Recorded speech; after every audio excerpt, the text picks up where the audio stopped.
किशनगंज लोकसभा की जनता ये तय करेगी कि हमारा अगला सांसद कौन होगा।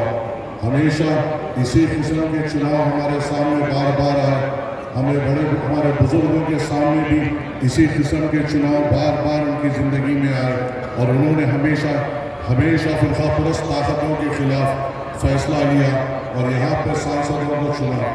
और अफसोस की बात यह है, खासतौर से जो बुजुर्ग और उनके बुजुर्ग जो 60-60 साल 50-50 साल 70 साल के यहाँ पे मौजूद हैं, जिन्होंने आज़ादी के बाद कई बार इन हाथ सेक्युलर जमातों को जिताया। आपसे एक अमल सवाल करता हूँ कि आप जब वोट डालते थे आपके वोट का क्या फ़ायदा हुआ। आप जिस वक्त नौजवान थे, जब भी यहाँ के नौजवानों के मुस्तकबिल में दूसरे रियासतों में जाकर, दूसरे शहरों में जाकर नौकरी और रोज़गार करना था, और आज भी हमारे तमाम नौजवानों के लिए यहाँ पे रोज़गार मौजूद नहीं। हमें भी दूसरी रियासतों में, दूसरे शहरों में जाकर हमारे बूढ़े माँ बाप को छोड़कर, हमारे बीवी बच्चों को छोड़कर वहाँ पर जाकर मजदूरी करनी पड़ती है। तो क्या फ़ायदा हुआ इतने सालों के उन वोटों का जो हमने सांसदों को दिए। आपकी भी ज़िंदगी वही मजदूरी में गुजर गई और आज के नौजवानों की ज़िंदगी भी वही मजदूरी में गुजर जा रही है। आपने, हमारे बुजुर्गों ने जिन जिन सांसदों को अल्हम्दुलिल्लाह वोट डाला, उनको उनके पार्टियों ने बोलने तक नहीं दिया। और इन 5 सालों में आपने डॉक्टर जावेद को जो पिछले इलेक्शन में आपने चुना, ये 5 साल वो लोकसभा में क्या किए? सिर्फ गूंगे बनकर बैठे रहे, कुछ बोले नहीं। ना नौजवानों के रोजगार के लिए बात की, ना बुजुर्गों के लिए अच्छे अस्पताल के लिए बात की, ना रोडों के लिए बात की, ना पुल पुलैया के लिए बात की। 5 साल पहले जो किशनगंज था आज भी वही है। तो क्या फ़ायदा हुआ ऐसे सांसद को चुनने का जो गूंगा है, जो खामोश है, जो डरपोक है, जो अपने लोकसभा के लोगों की नुमाइंदगी तक नहीं कर सकता। 5 साल में इन्होंने क्या किया? 5 साल में मैंने देखा एक बार एक ANU का पोस्टर लेकर वो तनहा ठहर गए। अरे क्या जिंदगी है तुम्हारी पार्टी में इतने सारे सांसद, क्या तुम्हारे पास इतनी ताकत नहीं थी कि अपने साथ अपने पार्टी के 1-2 सांसदों को ठहरा लेते AMU के लिए? क्या तुम्हारे पास इतनी ताकत नहीं थी कि जब तुम AMU का बैनर लेकर लोकसभा में ठहर कर फोटो डाल रहे तो अपने गठबंधन के 1-2 सांसदों को लेकर अपने साथ अपनी ताकत का मुजाहरा करते थे? हमें सिर्फ धोखा देने, हमें सिर्फ भुलाने और फुसलाने एक फोटो डाल दी गई। आप मुझे बताइए, आपके सामने मजलिस इत्तेहादुल मुस्लिमीन है, आपके सामने बैरिस्टर असदुद्दीन ओवैसी साहब की बेबाक आवाज़ और खिदमत है। हर मसाइल पे अगर हम पर किसी किस्म की परेशानी आती है तो हिंदुस्तान में कौन हमारे लिए लड़ता है, कौन हमारे लिए तड़पता है, कौन हमारे लिए बात करता है, कौन हमारे हुकूक के लिए लड़ता है?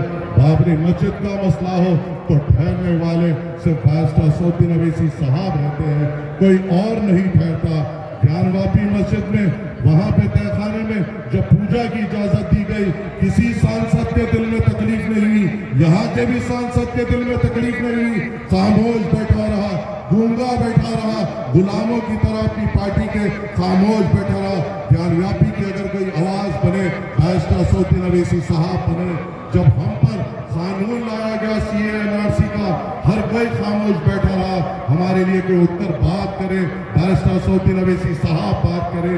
जब वुमेन रिजर्वेशन का बिल आया, खवातीन को रिजर्वेशन की देने की बात आई, उस वक्त उठकर मुस्लिम खवातीन को उसमें हिस्सा देने की बात कोई और सांसद ने नहीं की सिवाय बैरिस्टर असदुद्दीन ओवैसी साहब के।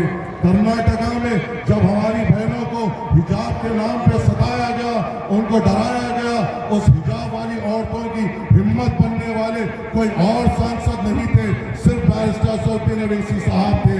कहीं भी हमारे पर किसी किस्म की तकलीफ होती है, परेशानी होती है, तो सिर्फ पूरे हिंदुस्तान में एक ही सांसद है जो हमारे लिए तड़पते हैं, हमारे लिए उठते हैं, हमारे लिए बोलते हैं, वक्त के हुक्मरानों के आंखों में आंखें डालकर बात करते हैं। वो बैरिस्टर असदुद्दीन ओवैसी साहब हैं, जिनका झंडा अख्तर इमाम साहब उठाकर आपके दरमियान में आए हैं। असदुद्दीन ओवैसी साहब को मजबूत करने अख्तर इमाम साहब दिनों रात आपके साथ फिर रहे हैं।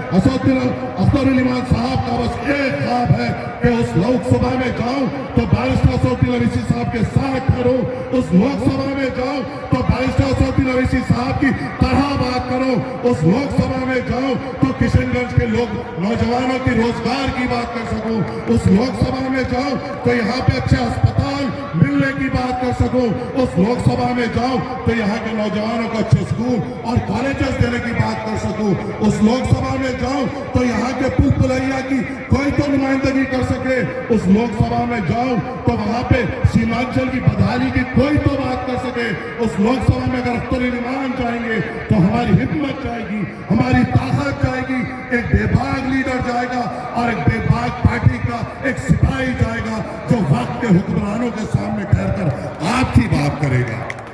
अरे है कोई दूसरे सांसदों में हमारे लिए बात करने की ताकत और जुस्तजू? कहाँ होते हैं ये?